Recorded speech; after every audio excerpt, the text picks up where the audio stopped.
सरकारी हस्पिटाल रे औषध और भैक्सीन रखा फ्रिज भितर रखा मद आसतु जानिबा यार सर्विसेस खबर विषय। उत्तर प्रदेश बुलंदर सहर में स्वास्थ्य विभाग एक बड़ अवहेला घटना सामना को आसी। हस्पिटाल भैक्सीन रखा फ्रिज रे मद रखा नहीं अभियोग होईची। एहार एक फोटो एवं सोशल मीडिया रे भाइराल हेबारे लागिछि।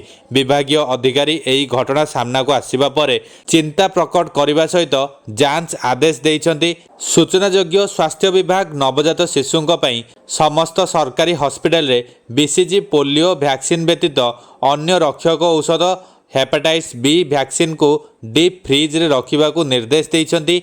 एही क्रम रे बुलंदर सहरर धरपा स्थित सरकारी सीएचसी औषध भैक्सीन रखा फ्रिज भितर मद रखा अभियोग होईची। एहाकु देखिबा परे केही जणे फोटो सोशल मीडिया रे पोस्ट करिबा परे यह भाइराल हो जाइछि। विभागीय अधिकारी कहिसंती घटना सामना को आसिबा परे आमे तुरंत एहार जांच आदेश देइछु। जांच परे जीए भी एही घटनार दोषी साब्यस्त हेबे तांको विरोध रे कठोर कार्यानुष्ठान ग्रहण कराजिबो।